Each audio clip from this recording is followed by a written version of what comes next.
this again. All right, so remember today in class we did the collaborative document and we were working on there. We did numbers 1 through 9. So numbers 1 through 9 has already been completed. I do believe we were on numbers 10. Actually, we did numbers 1 through 14. We did excerpts through um, 2. And so I've already input today's Classroom Connect recordings right there.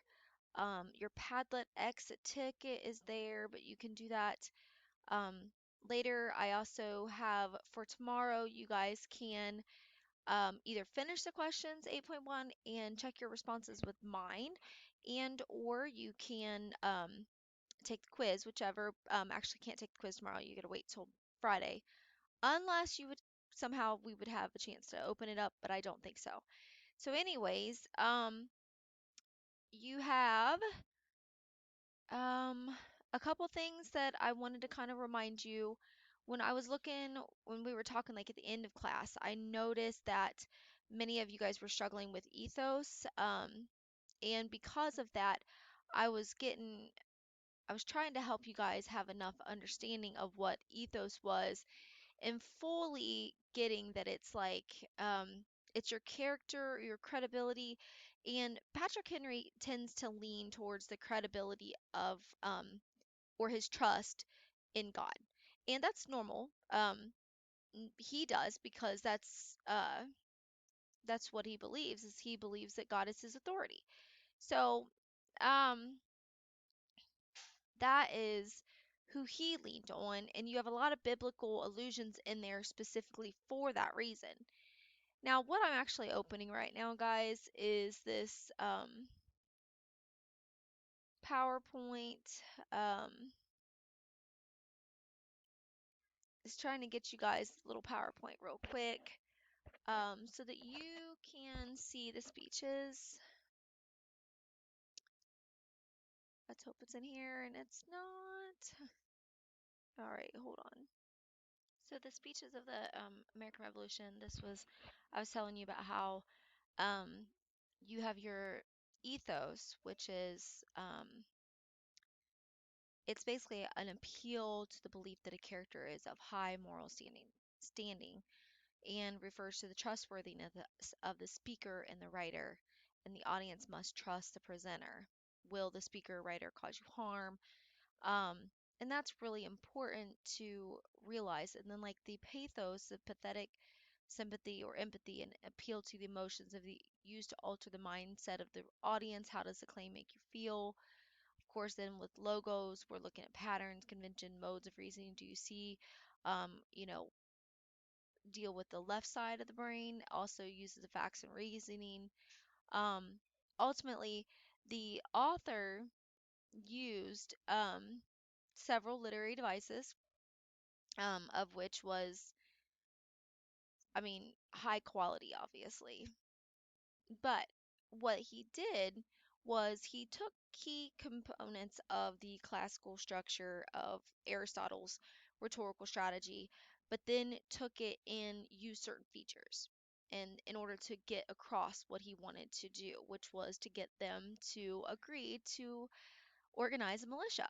Well, first of all, he used a mode of language, um, and he used repetition, real life examples, rhetorical questions, quotations, a list of three, statistics, facts, opinions, bullets, and lists, and we talked about alliteration. He would have used pictures or photographs if he would have had them, and then obviously using those personal pronouns of we and you as he addressed the president and the colonist. And if he would have obviously had probably graphs, tables, and charts, probably would have used those too because it just seemed like he's that kind of guy. Um, but we went through all of this earlier today. Now, what I did not really go with you is this component right here.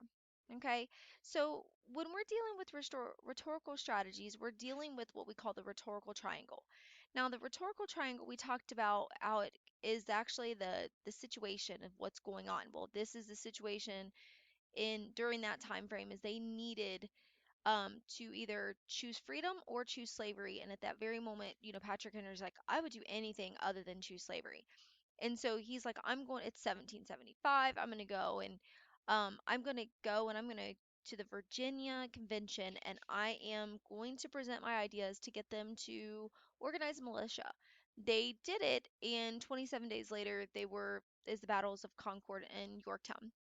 Now, the ethos is something a little bit different. Ethos is you as the speaker. So this would have been Patrick Henry.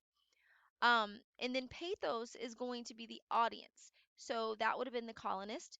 And then the message is where he uses all of his claims and then he refutes the other side, which is the counterclaims, and he uses his logic. He's like, just so you know, they have not even paid attention to everything we've said for the last 10 years. Now, I gave you guys this background information just now, okay, and you can see the picture of him right there.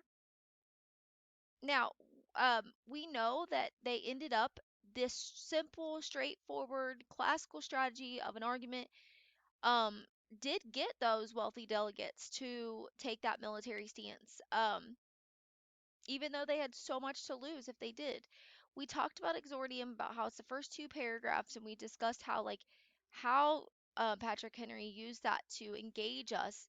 Something that I could tell you right here is this is Al Purdue's website. If you wanted to, you could go to this. It's a great website. Gives you lots of different tools and tricks and trades of so many various things in language arts. But anyways, Patrick Henry uses that exordium, those first two paragraphs, to introduce what the problem is, engage the audience, let them understand, to help them prepare for the message, explains why he's giving this message, and then we go into the narratio and the confirmatio. Now this is going to be the third paragraph, which is typically the longest paragraph because it's like the body. This is like kind of like in the Declaration of Independence where they start listing those grievances. For here, we're dealing with like the narration. It's a statement of fact. Like here's what has happened. Here's what's the context behind um all this background information that I'm setting up for you because I've told you you know, I've kind of give you these lists of questions in the exordium to try to make you, and well, for him, he listed those questions and he turned around and actually answered them. Um, but then that confirmatio is he provides his thesis statement in reference to where he stands and specifically provides his argument like this is what we need to do. We cannot continue to let him do what they've done.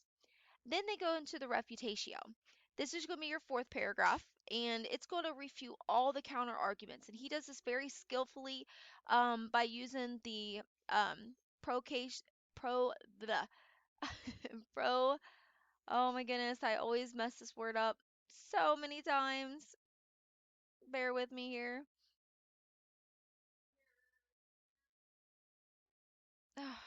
pro, pro catalepsis. Oh, procatalepsis. It's all right.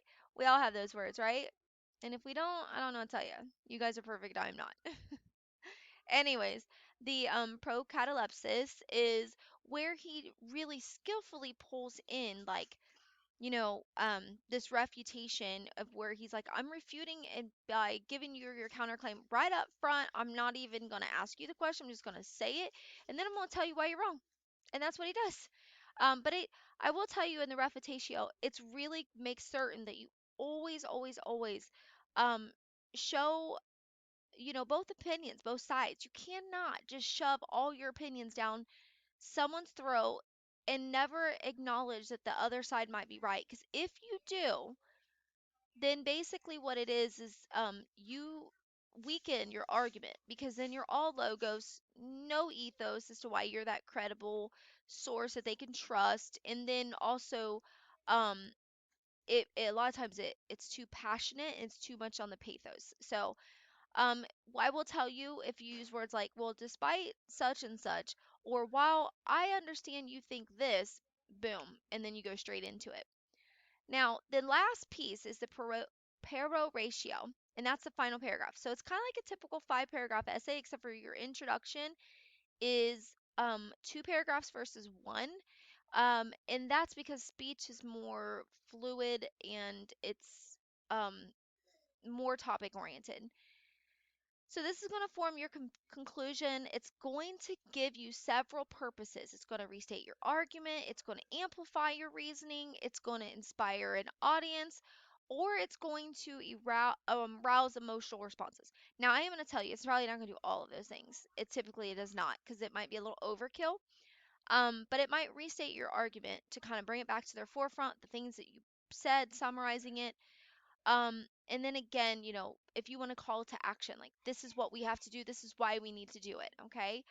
Now, when we're dealing with this is your multiple choice, I just kind of go ahead and let you know. I would go through this is in your quizzes, opportunity to take like and see how you do if you went through this. So, for example, the part of the speech where the speaker attempts to engage the audience is known as exordium, show answer, that type of thing.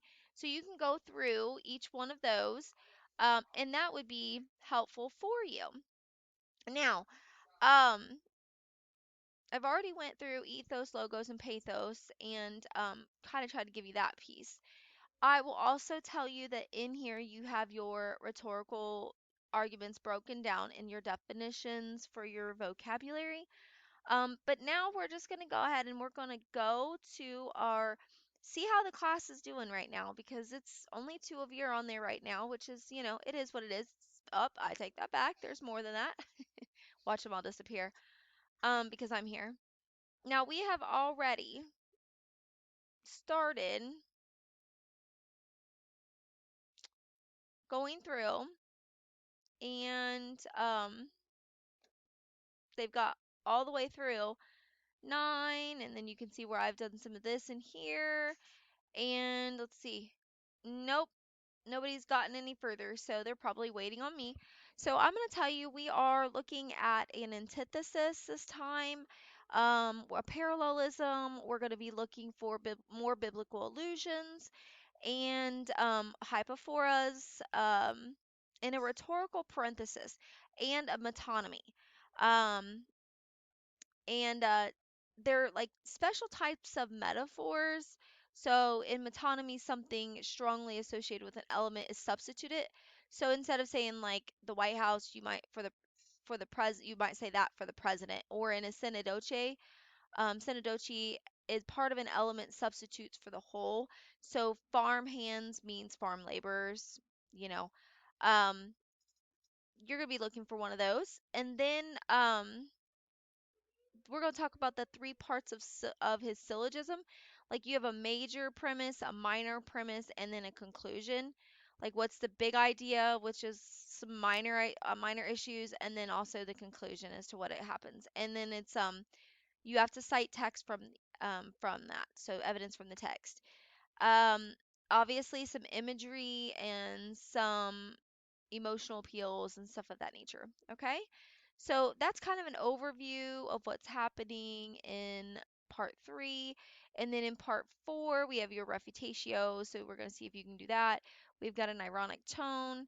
Hopefully you know what irony is. And then we've got an asyndeton. It's a series of phrases or words with conjunctions deleted. I can kind of show you what that means. If I need to show you an example, not a problem. Um, mm, mm, mm, mm, mm. And we have our teachio. And then, of course, our last final statement, give me liberty or give me death. So that's an overview of all of that. So now we're on excerpt 3. Now, I'm going to use my own copy. They would like it all too well. Yeah. I want you all to try doing your own annotations, just so we're clear.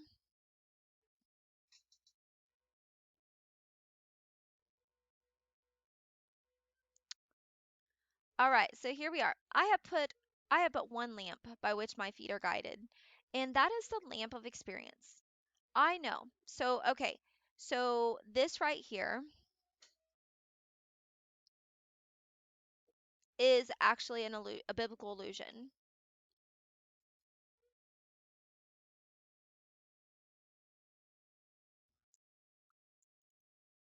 Woo.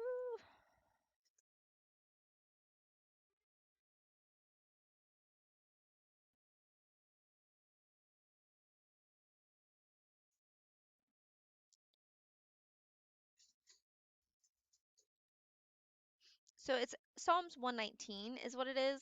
So it's a biblical allusion.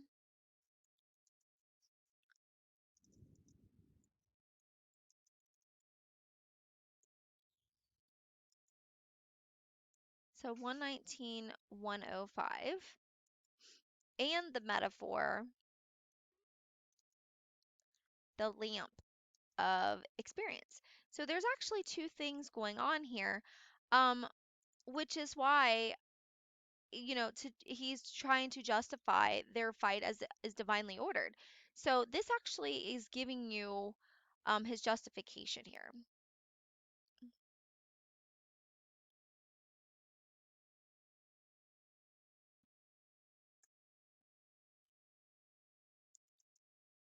So when I say justify, that's typically your claim. Okay, so that's going to be um their fight is this is going to be your credibility behind it. So um their fight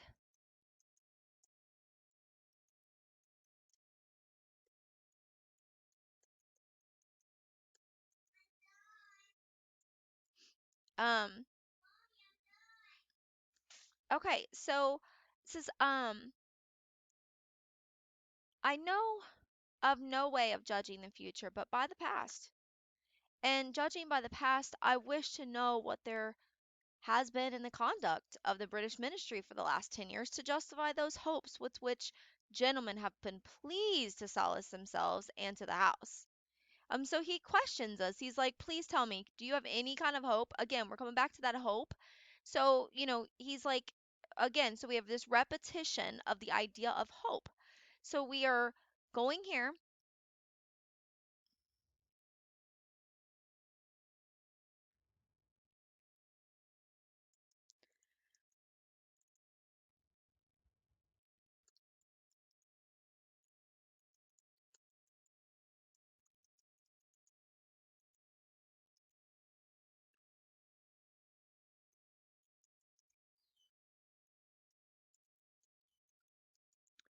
So that the idea of hope is not possible.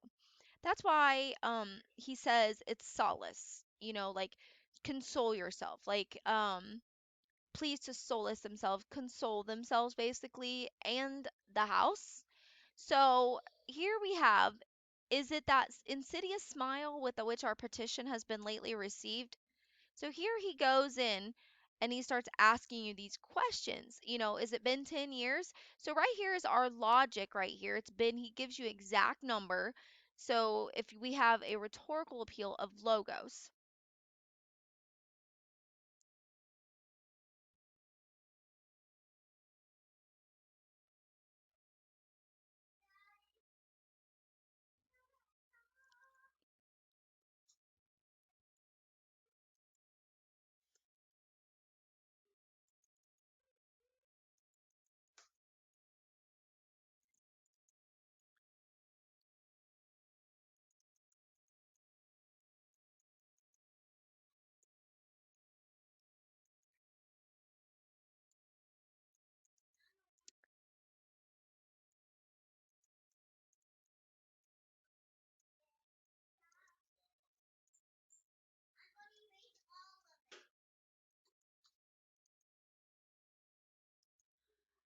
Now, I really love like this word of like insidious smile. I really like that because remember I told you earlier that he's going to use good adjectives. Okay, so this insidious smile here, that's going to be that word choice or that diction, and that's going to be using um that's a tone word.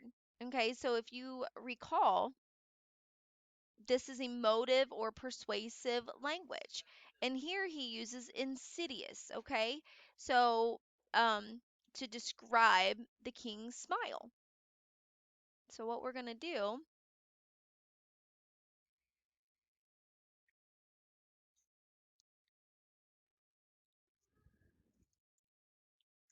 so this is going to be that emotive language describing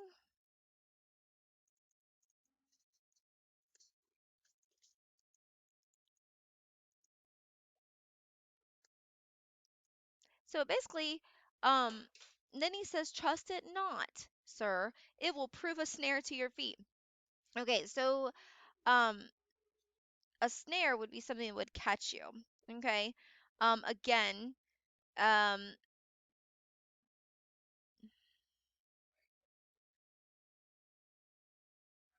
he's kind of refuting this. Okay, so he's refuting it. He said, he's questioning it, but then he turns around and he's like, "Well, trust it not, sir. It will prove a snare to your feet if you do." So he's basically countering, like, "No, no, here, I'm going to refute this for you already." So right here we have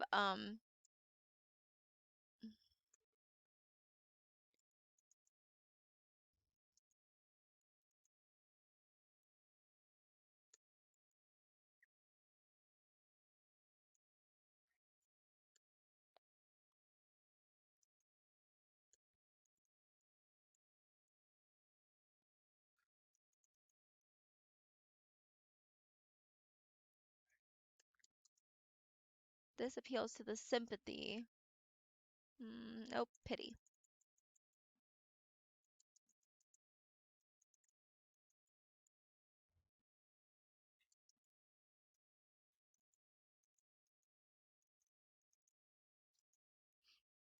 So that he will take them serious. But because then he goes on and he puts the icing on the cake by giving you the illusion on when he says, "Suffer not yourself to be betrayed with a kiss." Well, you guys, that right there should kind of give you that biblical illusion of when in the Bible Judas delivers Jesus into the hands of um Pilate, and he ends up dying on the cross. So biblical if you're not a biblical person, I understand, but that's just the biblical story that goes with that. Okay, so by that, but what they're trying to do is compare and develop this theme that America is going to be betrayed by the British. So here we have this illusion.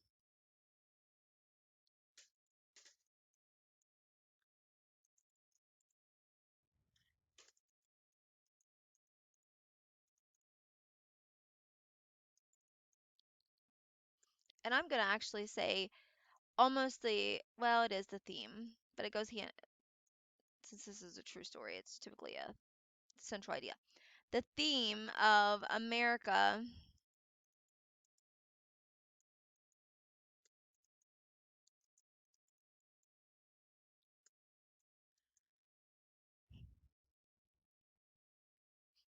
Ask yourselves how this gracious reception of our petition comports with those warlike preparations which cover our waters and darken our land. So again, we have, they cover our waters and they darken our land. Are fleets and armies necessary to work a work of love and reconciliation? Guys, at this point, they had already started to come onto the land. Like the soldiers were there.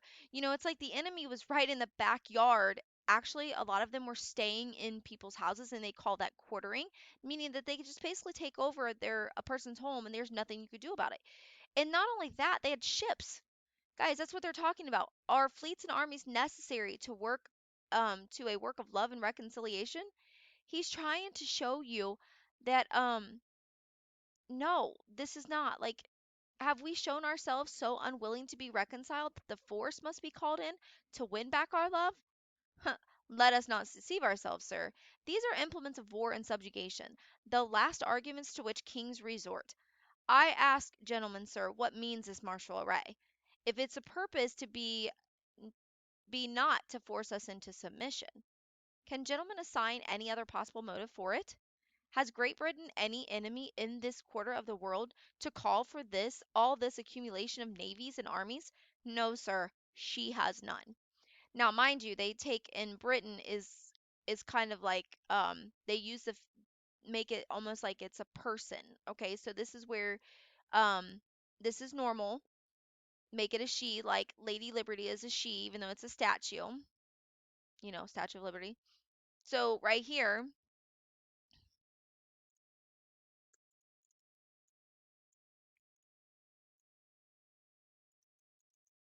it's not even just personification now. Um, that right there would be oh, I was just talking to you about it. Oh, um, um, a metonymy. A metonymy. Thank you. Oh man, guys, I think I need some sleep. So it's personification.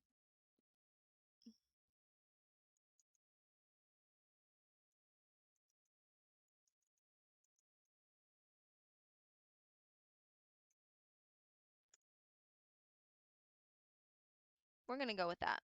I would prefer just to use that instead of that being the metonymy because there's a better one later. Okay, so um, all of these right here are hyperforas because they actually are asking these questions. Every bit of this is all hyperforas. All right, so this I'm just gonna do, I'm gonna highlight it again, but I just don't want to highlight the whole thing because that's really ridiculous. So I'm gonna do this, and then I'm going to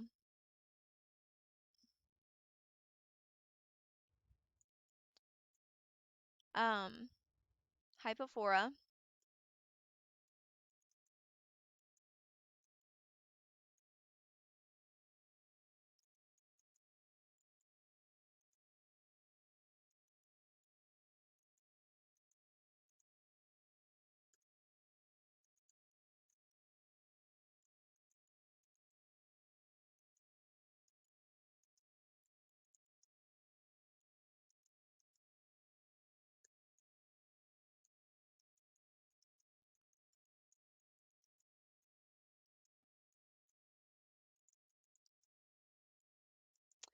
So basically, that Great Britain didn't have any intention, did um, how that if Great Britain didn't have any attention to go to intention, my heavens, guys, intention to go to war with America, then their navies and their soldiers would be in their seas and on their lands. Okay. Now, with that in mind, because if he says, if its purpose be not force us to submission, because he's like, you know what? They are here to show us that, you know what? They are the largest and the best. At that time, Great Britain was considered the number one um, army in the world. And so, this concept that we're going to put you in submission, okay? Um, I call this, and I'm going to put my own little commentary here.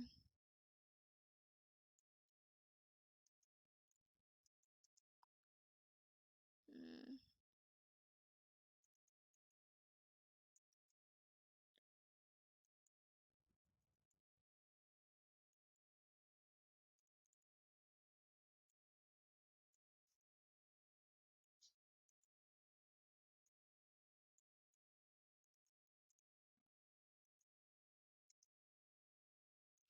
So for me, this is like a parent who is threatening punishment if the child doesn't listen. Like, I'm gonna get you into submission. Okay. Um, so they are meant for us. They can be meant for no other. They are sent over to bind and rivet upon us those chains which the British ministry has been so long forging. And what have we to oppose them? Oppose to them? Shall we try to argue? Try argument? Sir, we have been trying that for the last 10 years. Have we anything new to offer upon the subject? Nothing. We have held the subject up in every light in which it is capable, but it is all in vain. Shall we resort to entreaty and humble supplication? What terms shall we find which we have not already exhausted? Let us not, I beseech you, sir, deceive yourselves. Sir, we have done everything that could be done to avert the storm that is now coming on. We have petitioned, we have remonstrated, we have supplicated, we have prostrated ourselves before the throne, and have implored its interposition to arrest the tyrannical hands of the ministry and parliament. Our petitions have been slighted. Our remonstrances have been produced additional violence and insult. Our supplication have been disregarded, and we have been spurned with contempt from the foot of the throne. In vain. After these things, may we indulge the fond hope of peace and reconciliation? There is no longer any room for hope. If we wish to be free, if we mean to preserve and inviolate those inestimable privileges for which we have been so long contending, if we mean not basely to abandon the noble struggle in which we have been so long engaged, and which we have pledged ourselves never to abandon until the glorious object of our contest shall be obtained, we must fight. I repeat it, sir, we must fight. An appeal to arms and to God of hosts is all that is left us. Is all that is left us. Now, I need you guys to realize they've used right here, our petitions have been slighted, our remonstrances have produced. Um, so actually, right here, we have petitioned, we have remonstrated, we have supplicated, we have prostrated. Notice this is we have, and then petitioned, that is verb, remonstrated, supplicated, those are all verbs. So we, which is your pronoun, and then your helping verb, and then your verb. And that's what we did this every time. It is also considered an anaphora, okay, because we have is repeated. So right here,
now, um, notice up above, and I really didn't get to it. It's consistently saying reconciliation. So reconciled, a form of reconciliation, um, constantly. So if you, everywhere you see that, I'm just going to highlight that in a blue color.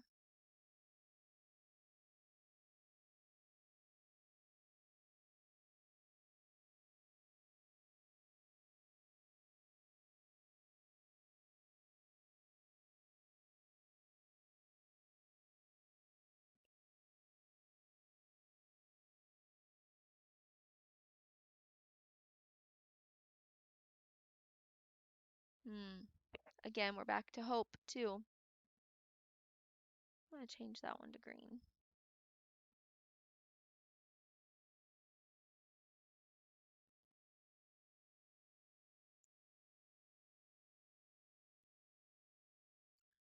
Now, so ultimately, we have hope, okay, and we have reconciliation, that have consistently being caused throughout it, okay, um, because they're trying to show us something. It's part of, by using the repetition allows you to start to really build in, which I said theme earlier, but it's really not the theme because we're dealing with nonfiction. It's the central idea, which is the message that goes hand in hand with this purpose. Okay, so what message is he trying to get across to the readers? So what is it that he's trying to, in essence, tell us? Okay, and we now know there's no longer hope for reconciliation. That's really what it means. So we can't reconcile this situation. It's too late for that. So right here, and I'm going to comment. Hmm,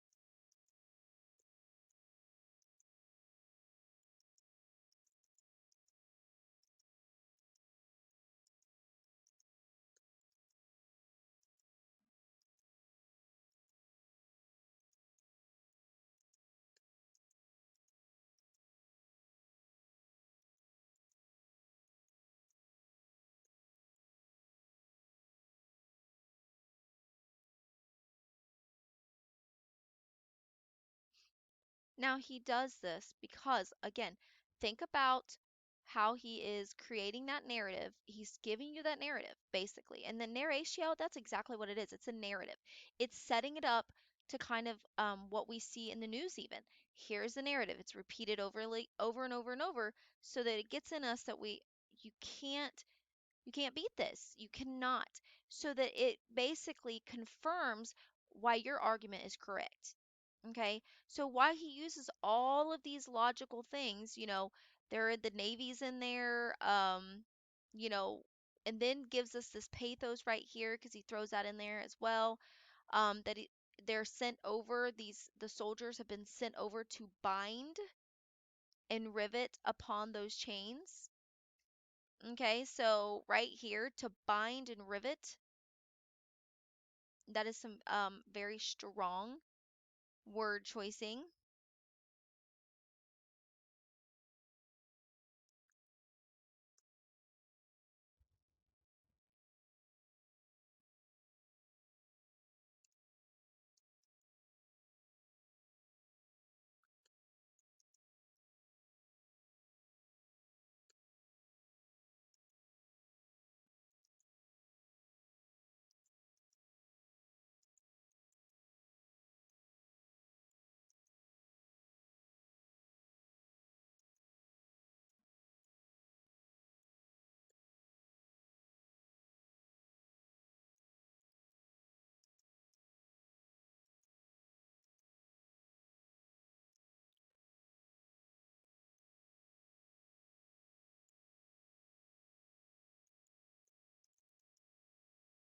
British have been for so long forging chains to bind.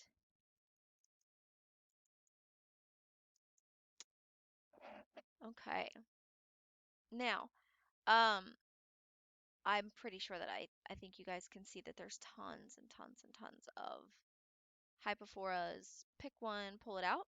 That's what I'm asking you to do because I want you to do that because you should have one that you actually do. Highlight it in a different color so that I know that's the one you're wanting me to look for. Because there's so many that I could pull out from each one of these that honestly, whatever. And it says, Sir, we have done everything we could to avert the storm. Okay, to avert the storm. So now they're comparing Great Britain to a storm. Okay. Do, do, do, do, do, do, do. Now, an appeal to arms and to the God of hosts is all that's left for us. So now at the very end of it, here is his long lasted, basically his true thesis of like where he pulls it out. This is the only option that we have. The glorious object of our contest shall be attained. We must fight. I repeat, sir, we must fight. Okay? He even repeats it. And he says that they need to seek out God here and say, you know what, help, and we're going to ask for the favor of the Almighty, basically of the God of hosts. So text to text, repetition, and again to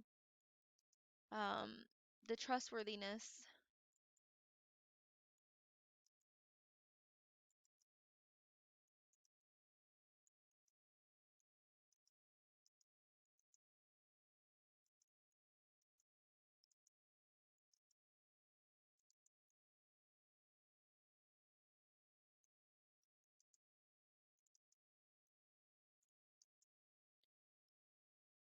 All right, so here we go. Rather than the word of God, which is a lamp found in biblical verse, what is the lamp that Henry uses to guide his feet? What does he one lamp by which my feet are guided? Now, at that time, they did not have the Statue of Liberty yet, so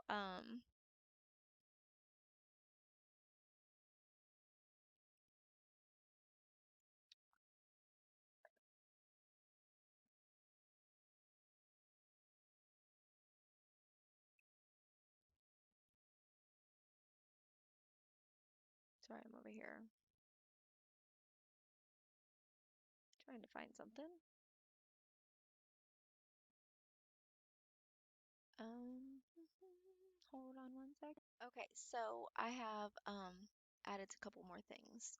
So as I was going through, I highlighted in green solace, words that to me were words of pathos or the emotive words. That would be that language or those elements of language that create like an image. You can even use imagery if you wanted, um, like to bind or rivet, even that to bind that could turn into like I did green. You can do whatever, but try to make it stand out a little bit if you can. I think I can't change it because I've already made it one color. Oh, I did. Um, but like forging, those were all good word choicing to show all the things that they had done. And it will create, it arouses their like anger and frustration at like the fact that they have been ignored for so long. Tyrannical. And then now what we have here is um, I went through and I started on 15, where I started about one lamp by which my feet are guided, Psalm 119. I said, the lamp is experience. Henry recounts past experiences that and events that guide his feet and make fighting a necessity. So that's kind of like what he's doing. He's like he's going through his argument. Then he continues to use that word gentleman over and over. Now, why is he repeating it? Because he wants to maintain that respect for his audience and remind them that he's one of them. As his argument builds, he wants to take them along with him, reiterating the fact that they are esteemed colleagues. You guys realize that when we watched that video, he knew the risk of being held tried for treason um, is just at a great price for him even making the statements he made. So he knew that if they fight and he fights, they're all in trouble. Now, what does solace mean? Why does Henry use this term? Solace means comfort in distress, meaning Henry cautions his audience that the hopes of the past may have been used to comfort the convention, but such comfort is an illusion and will not last. So at this point, we're done. Um, you there is nothing to console you anymore. Now, Henry uses parallelism. We talked about that, structuring phrases in similar fashions several times in this paragraph. Consider sentence 40, especially the verbs, because Henry uses both parallelism and verb choice, that would be diction, to explain the colonies have tried many steps to maintain peace. So where it says we have, and I want you to make certain that you also, we have petitioned, we have remonstrated, we have supplicated, we have prostrated, and we have implored. He uses the parallel structure to indicate the process by which the colonies have taken multiple steps to resolve the differences. And then he can chooses that very strong, dramatic word choice. That's that diction. Remember that that adds to that power and that persuasion, which is that's what we were talking about this time. It's those stylistic techniques that really make his argument stand out. Um, that they've done everything, which is why when they do the Declaration of Independence, like we're done and we're all going, this is why they were able to bring their list of grievances that we talked about in the previous Declaration of Independence. So um, then in the second paragraph, Henry speaks of the illusions of hope. There's no longer any room for hope. Why did he use this term again? So, because he's trying to link the argument that he started in the exordium, like that was engaging you, and and then continue it. So it's this metaphor that he's kind of just continuing from one aspect to the other, from one paragraph to the next to let you know that it's following. It's not going anywhere. Then Henry again makes a biblical allusion in sentence 18: "Suffer not yourself to be betrayed with a kiss." Christ was betrayed by his disciple Judas through the kiss of brotherhood, which led to Christ's arrest and crucifixion. I'd already told you about that. Luke 22:47. Who does Henry believe represents Judas? Well, and how does this allusion as a metaphor contribute to Henry's argument? Well, he believes that the British represent Judas and that while they appear brotherly to the colonies, they will betray. leading to the colony's downfall. Which, by the way, at this point, the colony's making money. They're learning how to export tobacco. They are making a name for themselves, and they are being successful. So why wouldn't Great Britain want to take over? Because they lost them.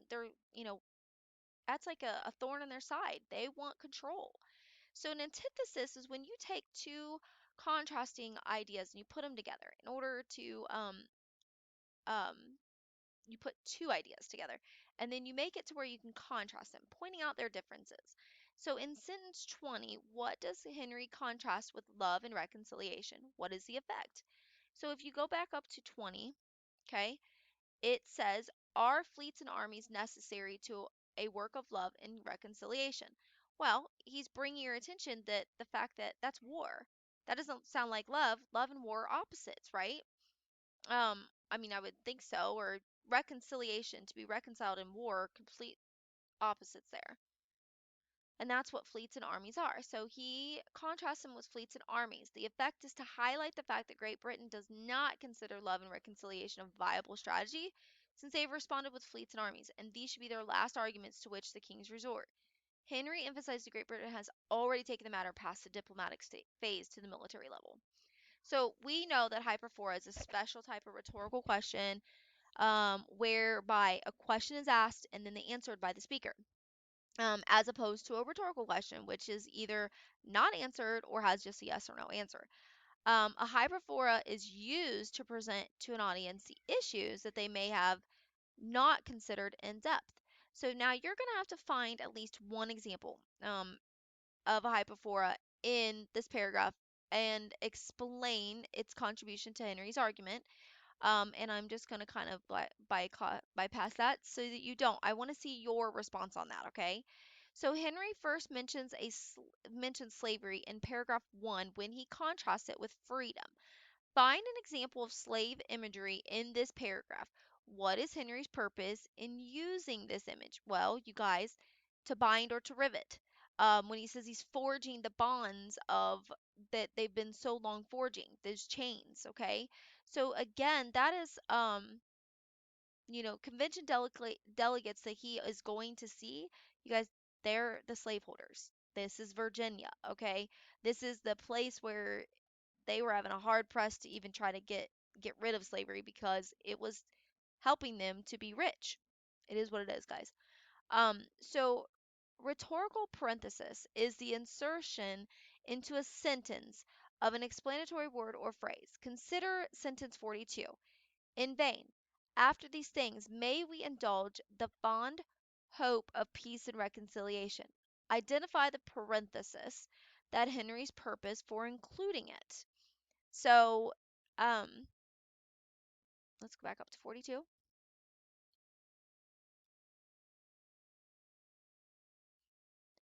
In vain, after these things. So it's actually kind of like in a positive phrase too. It's, well, not really in a positive. Positive is when you have like your noun and then you have something that describes it. But in vain, after these things. So we don't really need after these things, but it's a way to make it just kind of remind, like, so what things are we trying to bring to reconciliation? What things are we trying to wrap our head around? So after these things, may we indulge in the fond hope of peace and reconciliation. So, um, so the parenthesis is after these things, and Henry is referring to the colony's attempt at reconciliation. By using the parenthesis, he connects those failed attempts to the end of hope and peace and reconciliation, which is just what I talked about. Now, we talked about metonymy and synecdoche are special types of metaphors. And metonymy, something strongly associated with the element is substituted for it. And for instance, the White House is substituted for the president. In synecdoche, part of an element substitutes for the whole. For instance, farmhands means farm laborers. Find example of metonymy and synecdoche in the paragraph, um, and identify each of the how each represents. So the foot of the throne represents the king. That's metonymy. So it's like, but mind you, at the beginning he was talking about like the natural law versus the heavenly law, like, and he's trying to make this juxtaposition between you have earthly kings versus um negative, um you have earthly kings versus the heavenly king, and they both are at the throne. Okay, only the king, like the earthly, is going to sit more of a foot of the throne. They're not on the throne because that would be God's place. So that's kind of an interesting way of looking at that. Now, and then it goes into the tyrannical hands of the ministry and parliament. So we know that um, the parliament is a representation for the it's a synodoche representing the British government. Okay, same thing with tyrannical hands. All right. Henry finishes this paragraph with an appeal to logic in the form of an if then statement. An if then statement in this paragraph. He states, if we wish to be free, then we must fight. Um, so there's that. Okay, so I'm going to tell you that this is on here, but this is philosophy. Take it or leave it. You don't really need to get too much into this because this is very high level. But if you get it, so for example, um, a, syllo- a syllogism is you have this major premise. So for example, all dogs have four legs. And then you have or I'm sorry, a major premise would be all animals have four legs. A minor premise is all dogs have four legs. So the conclusion is that all dogs have four legs. Or all animals have four legs. That's not necessarily true per se. But it's the logic behind it. It's that deductive logic that goes with philosophy. I'm not real super good with philosophy. That's the one class I hated. But I did link it if you want to learn a little bit more.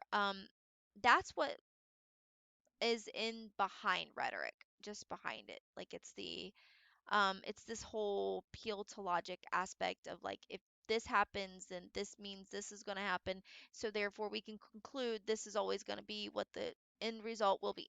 So like for example, we either talk or fight to achieve results. That's the major premise. And the minor premise, talking does not achieve results, so therefore we must fight to achieve results. That's the premise, the conclusion. So take it or leave it. I just gave you a little bit of extra. Now, I am going to tell you 28 is all you. Okay, I'm not doing that with you. I think you can handle that because imagery is not something that is new. Now, when we're dealing with the refutatio, this is paragraph 4.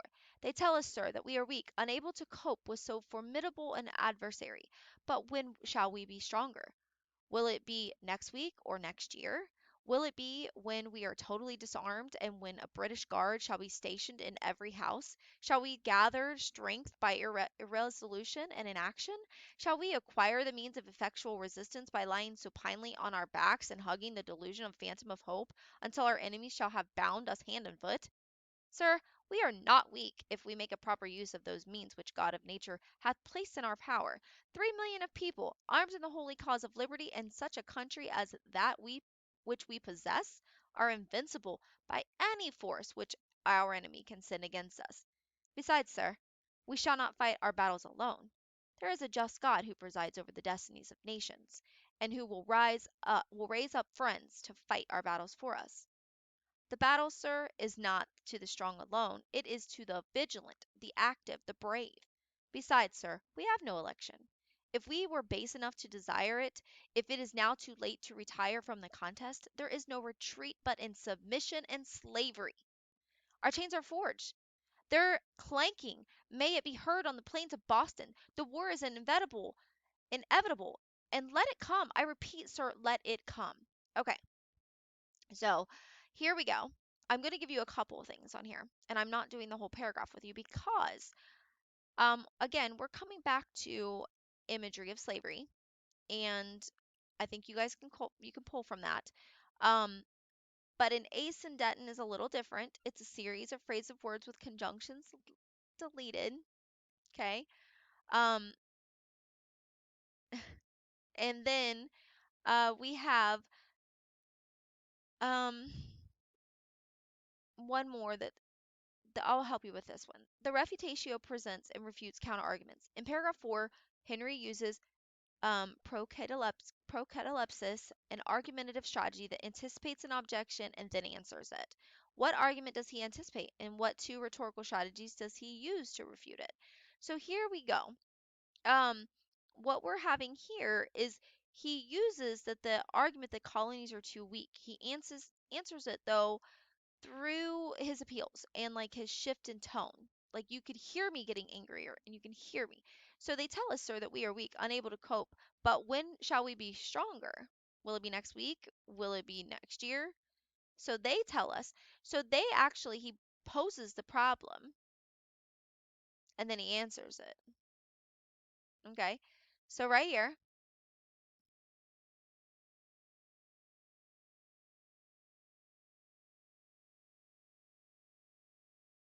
that is your component there. That's your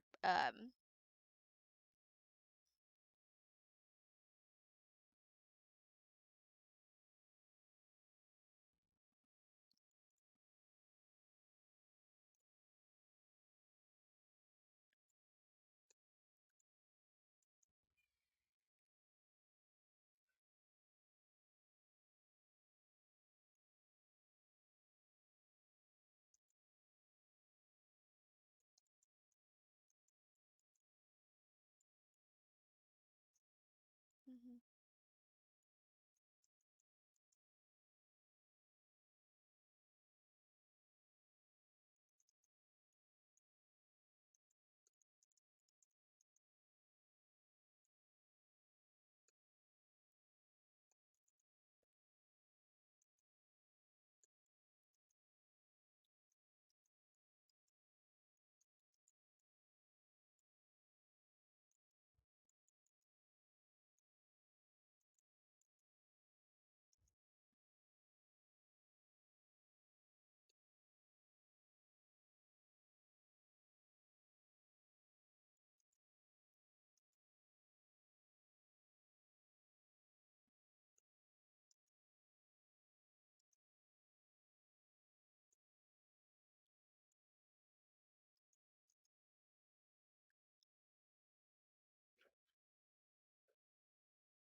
Okay, so the procatalepsis um, is used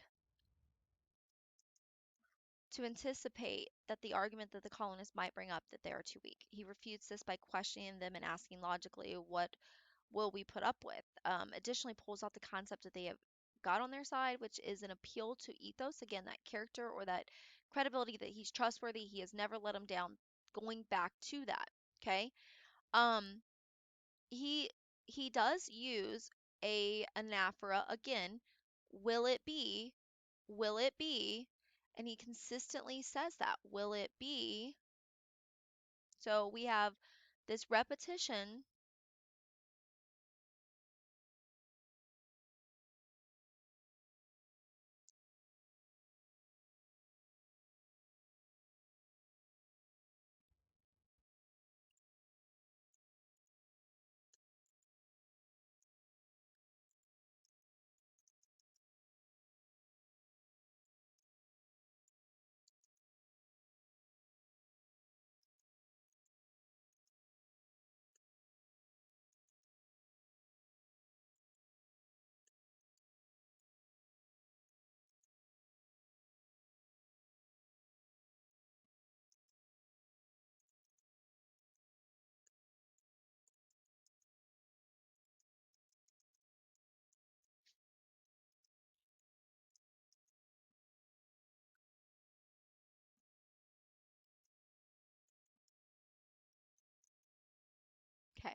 And that's really essentially what he did. So will it, and I'm just going to highlight this too. Um, and then he says totally disarmed or shall be stationed. So, and then he goes on to again, shall we gather? Shall we acquire? So now we've got some parallelism. Shall we acquire? Shall we gather? Um, in order to show that we've got this repetition here of shall we, but it's that parallelism to make it have this rhythm of a of quality just to kind of draw your attention. Are we going to gather strength? Are we going to find an effectual means of effectual resistance? Or are we going to be like on our back? You tell me, sir, what's going to happen? And that's ultimately what he's trying to do. But are we gathering? Are we acquiring? What are we doing right now? But because we are very close to losing all of the freedoms that we've been enjoying. And that's what he's ultimately trying to say is that at some point, this irresolution in action is causing us to, again, hug to this delusion of hope that they're not just going to crush them and um, um, let them go by and continue to try to ignore their, paying their stamp acts and what they did with the Boston Tea Party.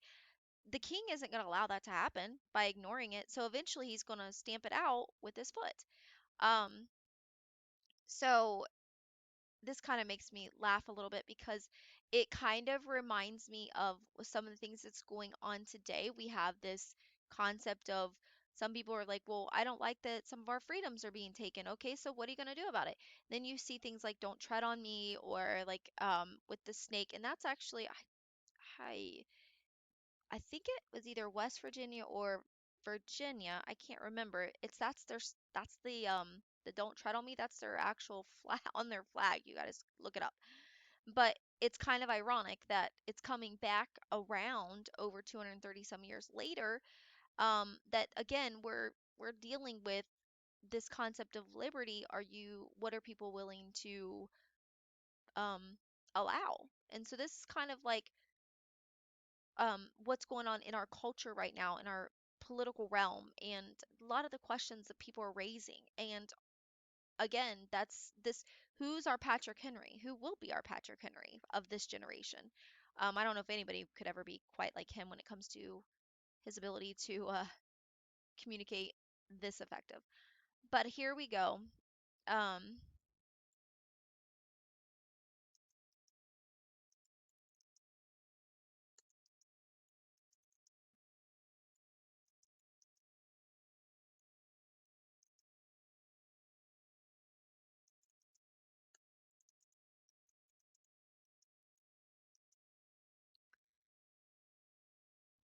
all right.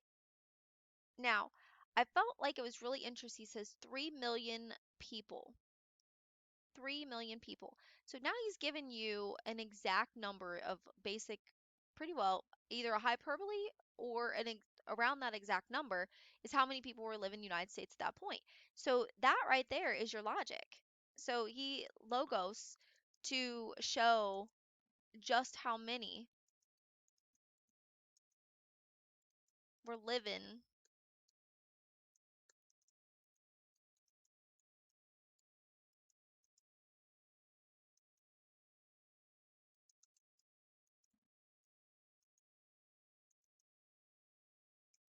Now, he uses the word holy, which I think is interesting. The holy cause of liberty. So again, holy cause of liberty is saying that it's a righteous, it's a good cause. And if it's a good cause, then God will support it. That's what he's trying to make the case. Um,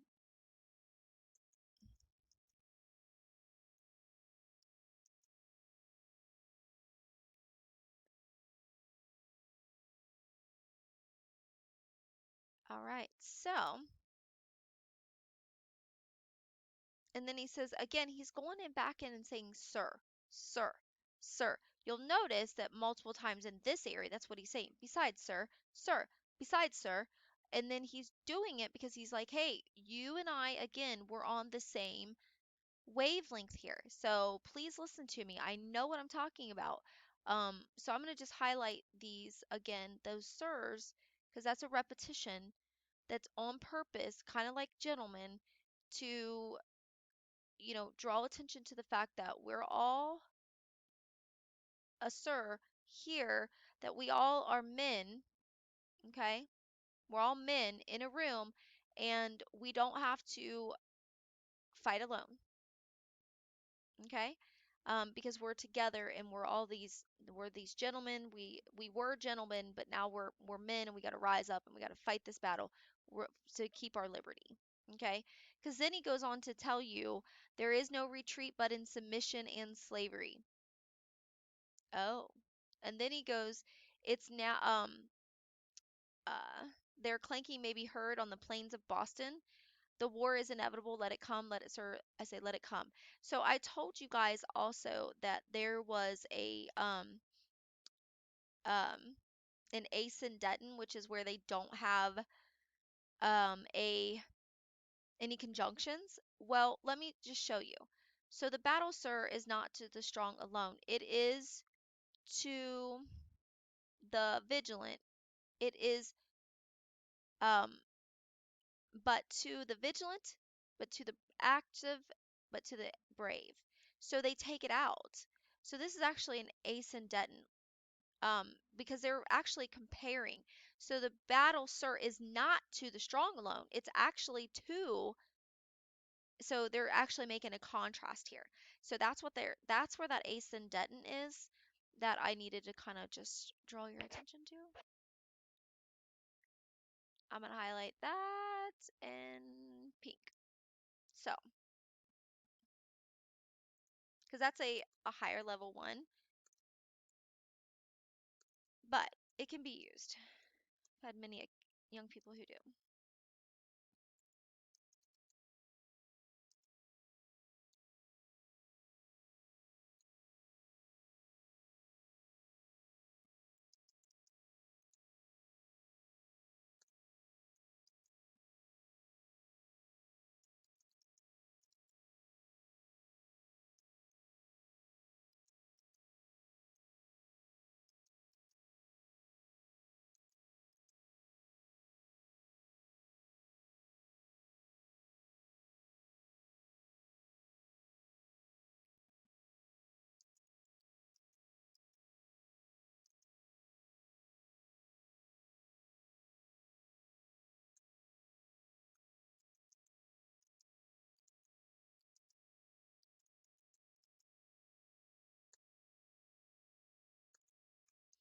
Okay, so I've helped you with that one basically.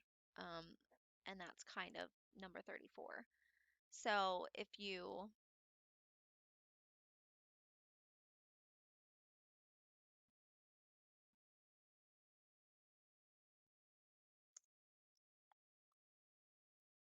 I am going to tell you, you guys, you probably need to make these in red because I realized that I didn't tell you to make them in red. It will make my life a whole lot easier. I won't be able to notice, I'll be able to tell what the difference between which one. Now, why does he keep using the possessive pronoun our when discussing the chains? What's his most of the British military action at this point has occurred in and around Boston. How does Henry attempt to connect the fate of Virginia? And why would he wish to make this connection? Guys, that's pretty easy when if you think about it, like their fight is our fight, and if it's going to happen to you, it's going to happen to us. So that right there is kind of like a good logical, I mean, this is again that syllogism, Boston's fighting, you can hear their planks. That's why there was a tea party. You can hear their clanking, so you might as well just learn to hear your clanking because they weren't fighting enough yet, that type of thing. Um, now, does how does Henry shift from an ironic tone back to an urgent argument? Cite the evidence from the text. So he goes from this ironic text to the war is inevitable. Let it come, sir. I repeat, let it come. That right there is where he starts to um I just went blank.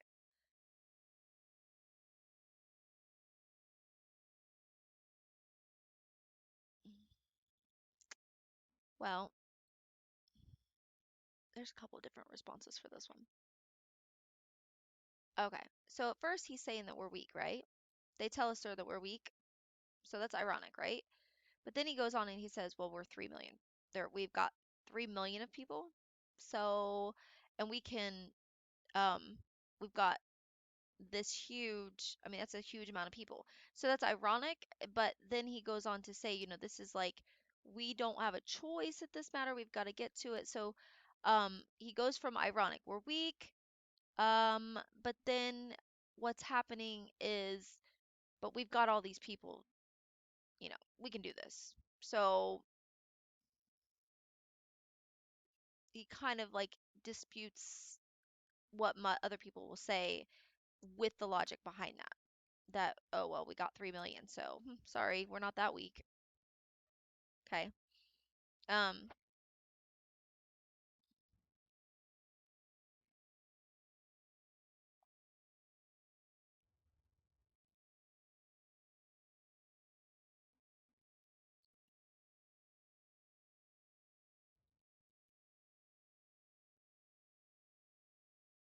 I'm gonna help you out on that one.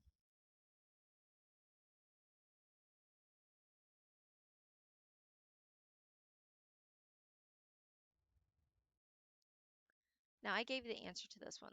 It's up above. I think you can figure that out. You know, I talked about it. What argument does he anticipate and what two rhetorical strategies does he use to refute it? I even put the answers up above. So,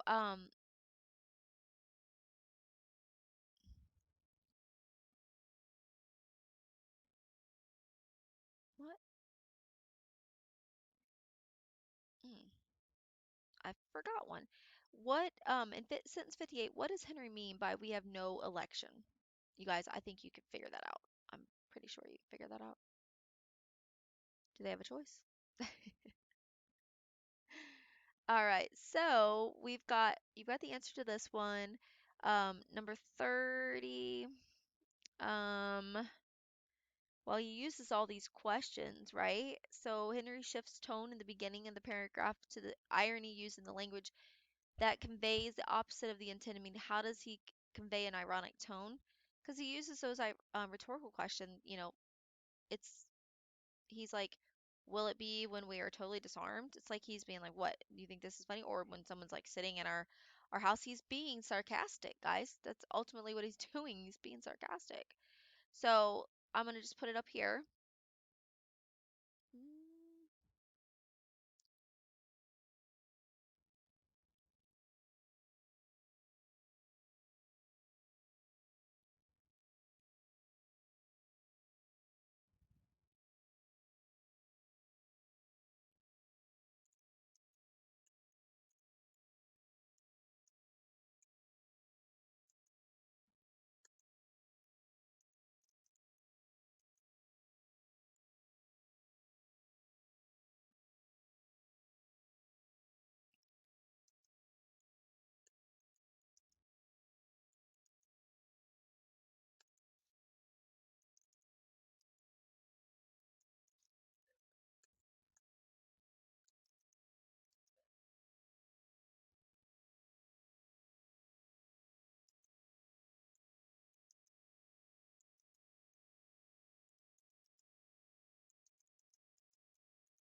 all right. Okay. So with that in mind, I've kind of helped you on all of those aspects. Um, and I've already told you you can get the imagery. Now, last but not least, we have the para ratio. It is in vain, sir. Again, back to repetition of sir to extenuate the matter, to stretch it out. Gentlemen may cry, peace, peace, but there is no peace. The war has actually begun. The next gale that sweeps from the north will bring to our ears the clash of resounding arms. Our brethren are already in the field. Why stand here we here idle? What is it that gentlemen wish? What would they have? Is life so dear, or peace so sweet, as to purchase at the price of chains and slavery? Forbid it, oh my God, Almighty God. This is where he stops talking to them and he's praying here.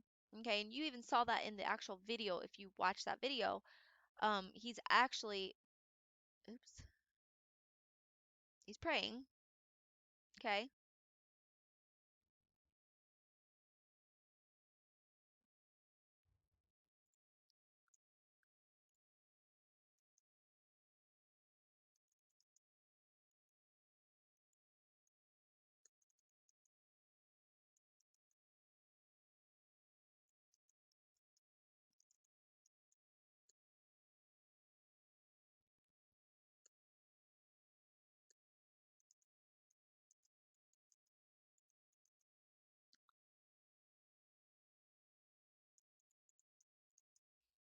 okay. I know not what course of others may take, but as for me, give me liberty or give me death. So obviously that line is epic in the way that it is I mean it's give me liberty or give me death. So again, it's an anaphora, okay? But liberty and death are also juxtaposed here. Like you either get like I mean they're being juxtaposed. Like you can't have liberty actually not being juxtaposed, they're being compared. Oh, I'm losing my mind. Give me liberty, so give me freedom, or give me death. He's saying, if you don't give me liberty, then you've got to give me the only other course of action, which is death. So he's really showing you how they work together. That only it's not to have liberty would be basically like death. And that's where he pulls that out. So that anaphora is to repeat it point blank to try to make you understand. If you're not free, you're already dead. And that's a bold statement, very bold statement, even today.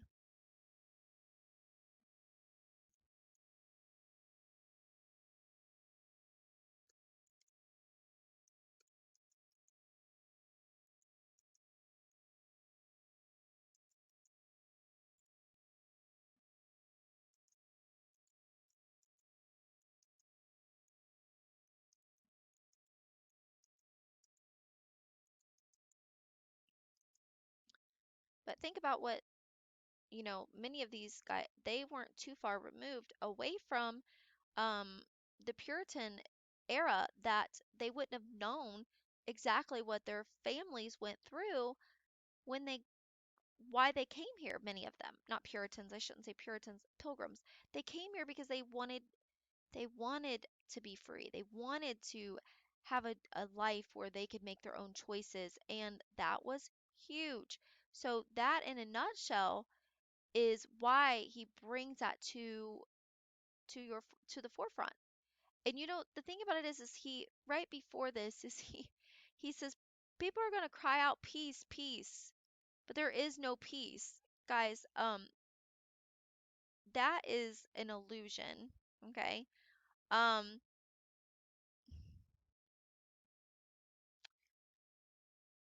oh, um, trying to think of how to pull this together. Hold on one second. Okay, so I told you that was an illusion. So, and it is. It was an actual allusion to Jeremiah 6, 14, where it says, they dress the wound of my people with very, as though it were not serious. Peace, peace, they say, when there is no peace. So, um, that right there is kind of like an allusion to the end time. That's because he was a prophet. So Jeremiah was. That's where that allusion is, where he's trying to say, if we don't deal with this situation right now, we're going to be crying out, please give us peace. But the thing is there will be no peace. So that's why that biblical allusion is used. Um,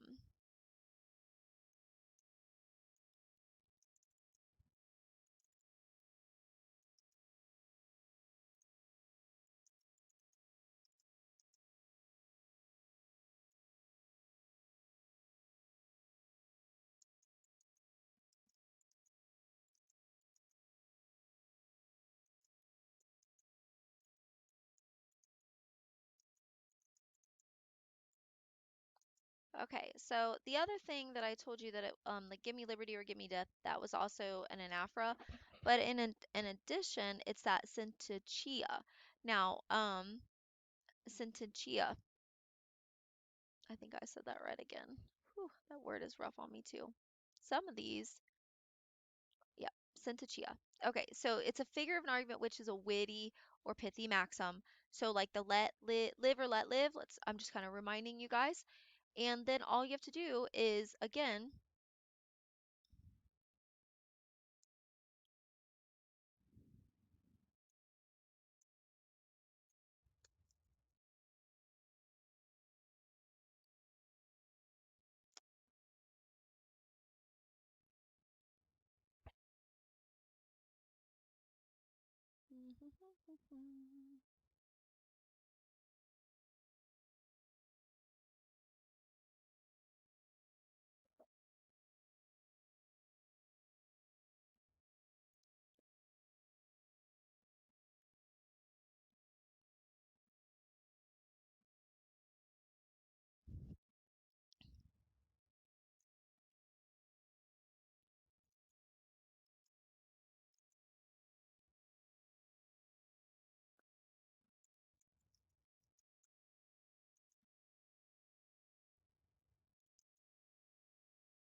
Okay.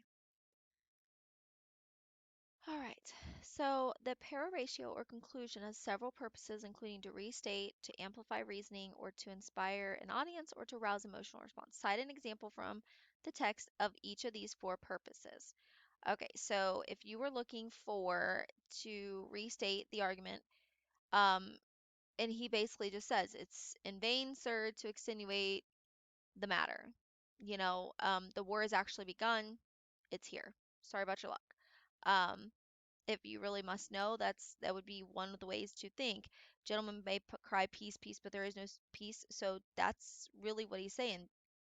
You got to do this because we're not going to have peace unless you do. So I'm going to just kind of give you, and then to amplify, the war has already begun. And then to rouse is why stand here we idle? He's like questioning, what are you doing? And then to inspire, give me liberty or give me death. So there are your four purposes and the emotional components that go hand in hand. Okay.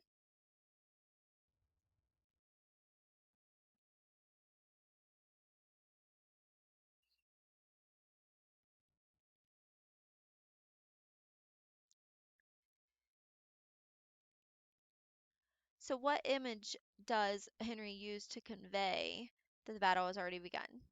I think you guys can find that.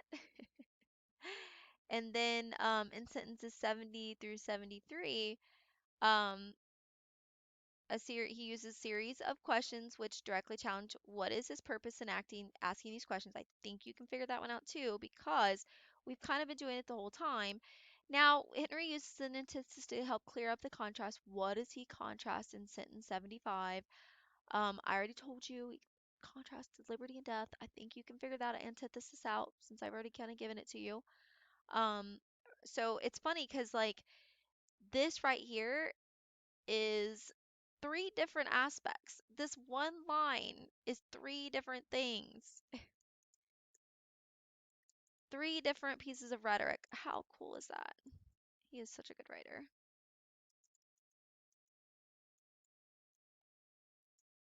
And that's all I'm going to say about that. And then I already gave you the sententia. And then finally, how does it represent courage from both Henry and his audience? Because think about that, okay? I feel like you guys are in good shape. I've given you so much components of all of this that I feel like you can do the few questions that you have left, and that way I can save you some more time, but you've got the vast bulk of it, okay? Um, because honestly, we did it together. I walked you through, I highlighted, I did all those things. Um, please be prepared to use your notes. You have notes from last week on the rhetorical devices. You have this week where you added in the concepts of the refutatio. You have the exordium, you have the narratio, and the confirmation and the peroratio, which is that conclusion. So you have all the components of a speech. I will not ask you about syllogism. I'm not going to do it. I probably won't even ask you anything on ace and deton since it's a higher level as well. But imagery is fair play, purpose, anything on ethos, logos, and pathos. Be prepared and also know your vocabulary because you have all of that at your disposal as well. Use your quizzes so that the website quizzes so that you can practice. Okay. I hope this helped you, and I hope you have a fantastic tomorrow and Friday. If I have to, I can work with you, but I do have a couple meetings this coming week. So I will talk to you later. See you later. Bye.